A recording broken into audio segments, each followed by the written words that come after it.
Quinn Buckner, Pacers TV color analyst, former NBA player, joining us on the program. Buck, good to see you. How would you describe the atmosphere last night? Very much, I wouldn't say chaotic. It was fun. It really is exciting.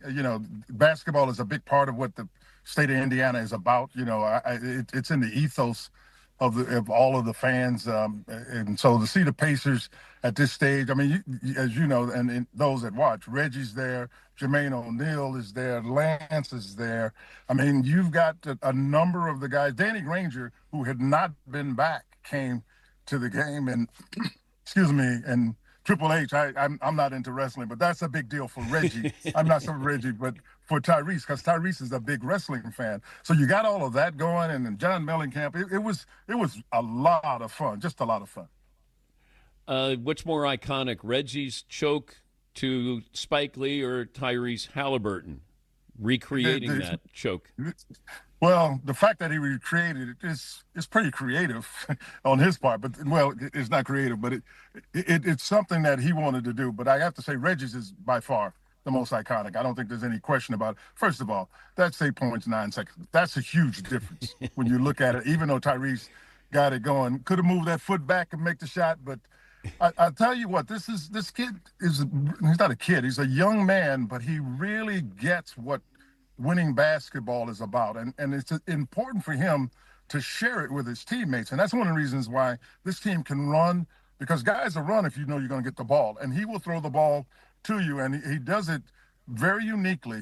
He even admitted he's one of the few guys in the league that does a lot of jump passes, which for many of the older generation understand that was something that was taboo. But he has the ability to find a pathway to deliver his teammates the ball. And equally important, his teammates understand if he gets in the air, you got to get open because you don't want him to travel with it. So they make an effort to give him the space, and then from there, it's knocking down the shot.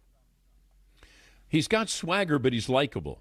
Like he doesn't have that, where you don't like him because he's so cocky. Excuse me. Typical of you. That's a great observation. You're very observant. Yeah, he really does. And that's why he can play with his teammates, and they're not jealous because he's not trying to take the limelight and carry it for himself. It really is his pride in how he plays and plays for his team and plays for the guys. He's big on his guys. As a human being, when you're around him, he lights up a room. He wants to make sure everybody is comfortable. All of those kind of things that you like about human being. He makes sure he engages you, everybody. And I mean, top to bottom, pardon me, including those, if you will, because I've always watched guys to try to see how they treat, if you will, the back office, the back room. How do you treat people there? This guy is the same with everyone. And when he gets on the court, guys understand he's just a really good guy that just happens to be one heck of a basketball player. Can the Knicks come back? Can is a word that you can use at any time. I think the Pacers are hard for the Knicks to play against because the Knicks are more of a slower paced team, which is typical. This is what's unusual about this to me, and maybe you, because you watch the sports, many sports, but this one, the game typically slows down in the playoffs. And the further you go, as I was fortunate enough to do with the Celtics and others, the further you go up that ladder, the more it slows down. The Pacers have managed to maintain their pace for the most part. The game they lost the pace at the end of, I think it was the first half and the beginning of the third quarter, and it caused them a problem. With this kind of pace, it's going to make it very, very difficult. But, can is a word, but I don't know. It's going to be really tough. He's Quinn Buckner, the Pacers TV color analyst. You were prominently featured in the Celtics documentary. A couple of stories stood out. When your wife wanted to know how confident Larry was going into the Game 7 in 1984? Yeah, she was very concerned about that. And Larry, we're going to win. And Larry just gets out of the car like we all do, get out of the car. Yeah, and just keeps walking. I mean, he did. He just kept walking. And my wife, I think, felt better about the whole situation. But that is Larry yesterday, today, and tomorrow. He is the ultimate confident guy. But Larry looks at it, he's just playing a basketball game. He never looked at it like it's, he knows it's the seventh game, but he just does that. But he also had that ability to, I think, maintain that presence, that confidence because he knows it helps his teammates. Also, you were there in New Orleans when Larry went off against the Hawks and the, the To Dan, it was one of the most. I've been blessed to be around this sport for many years, and I'm going to say more than 4 decades. I have never seen anything like it. It was one of the great great performances. I don't go to plays or anything like that, but he did it. He did it simply. And when I see Dominique over there and the guys on the bench giving each other five because he's taking a shot he's got no business taking, he's got guys draped on him, and he makes it and just runs down like he's breathing. He's just breathing. It's just the next shot. But the proverbial zone, he was there. And, the blessing for me, quite frankly, and I'm a little selfish in this thought, is I was there to witness it. But I'm telling you, it was one of the great performances I have ever seen. And I happen to be blessed enough to be around the Bulls in the 90s. But this was something that was just unbelievable. But you played with Larry. You're good friends with Michael Jordan. Can you compare and contrast their competitiveness? Oh, they were equally competitive. I don't know if you can really say one is more competitive than the other. I only think about when people ask that question, and they don't often because I don't really delve into it. Larry, and for those of you who are religious, don't take this the wrong way. Michael got 63 on the Bulls. I mean, on the Celtics in the playoffs. And Larry somebody asked him about Michael Jordan. He said, well, Michael Jordan's a basketball player. It's like, he basically said he was God. Larry had never seen anything like this. Larry enjoys winning. They both are very, very, they're smart as all get out. They read people at a high level. But getting those two and this is one of those to death kind of things. You get those two against each other, it's to the death of both of them, not one of them, to both of them, because that's how competitive they are. Today's NBA, if you could tweak, I'll let you be commissioner for a day. You can tweak one thing or change one thing. What would you do? That's an interesting question. I'm not sure I would. I played in an era that was much more physical. These guys are supremely more talented than those generations in the 80s and the 90s. The three-point shooting, I think, it will taper to the degree that you have more capable players shooting. Some teams have guys shoot the ball. Some people have shooters and some people have makers. Okay? There'll be less people shooting the ball that can't make it.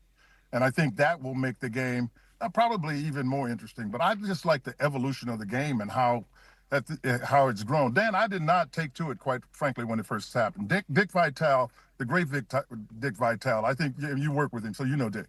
He was on this from the very beginning and thought it would change the game. I think it's more exciting for fans. I think the players are much more excited about it and like to do it. But there's some guys, you want to just shoot it because they're not going to make it. So there's not anything necessarily that I would change from the game. I'm sure Adam and his crew is spending many hours on that. I don't. Anybody compare to Steph Curry that you saw prior to? No. Okay. No. And I got to give Mark Jackson credit. I remember him saying this. Mark played for the Pacers, for those of you who don't know, and was a great guard from New York. He said when he got him, he said, these are the two best shooting guards maybe in the history of basketball. Steph is so unusual because Steph can get his, and he is he's in terrific shape, which I think is a factor, quite frankly, as we talk about New York and the Pacers. Clay can't get it, but if he get it, he's going to make it. He played against the Pacers one game, and I'm not proud of this, and I don't think anybody in the organization is. He got 60 points in 29 minutes on 11 dribbles. And it was an unbelievable performance. Now, Steph's going to take more dribbles than that, but he's capable of doing that at that time on any given night. Obviously, as you move into your 30s, you're not. There's nobody that ever compared to what Steph does, because most guys were shooters in earlier times, but they didn't have the ball handling skills quite as effective as he does. There's going to come a day where Larry Bird's not one of the top 10 players of all time. I don't know about that. I don't know about that one, Dan. I am telling you, Larry is there's a uniqueness about him. But I tell you who is comparable, and Larry has said there's only one guy he watches play. It's Jokic, and if you look at him, the difference is Jokic is longer, but that's about it. And longer, and that's not about it. He's taller. They play, and whatever talent they have on their team, those guys play at a higher level for having played with Larry. I knew it because I did. And I watched Jokic do that. But getting Larry out of the top 10, no, you're not going to. I may be biased, but I don't think so. I just think if you look at pure basketball players, Larry Bird is as pure basketball player as you're ever going to find. Nothing he could not do. Can't jump, can't run, beat you, get you triple-double, the whole 9 yards. No, Larry's staying in the top 10. If it ends up Pacers and OKC, how does Indiana win? The bench has got to be really good because OKC plays 10 to 11 players, and they all contribute. And this is what I think is for me, what I enjoy watching in terms of the coaching. Rick has done a terrific job, and you can go, 9, he has gone 10, and you get some really good performance. OKC has 11 guys that they may throw out there. Everybody may have a specialty, but they star in their roles. The others have to star in their roles on the Pacers. I think Matherin's consistency off the bench, he had 20 last night, but he struggled for the previous games. That's got to have some consistency, 15 to 18 points a game. And you're going to have to get a lot more out of Toppin. All of that because OKC can score the ball, but they're the best defensive. They may be the best defensive team. Well, I think left. They really challenge you, and they can run with you and get back in transition. It would be a very difficult series. Thanks for holding up your golf game. I'm sure you're headed to the golf course. Right? Right. You called it. All right. Okay. I appreciate it very much. Always good to talk to you.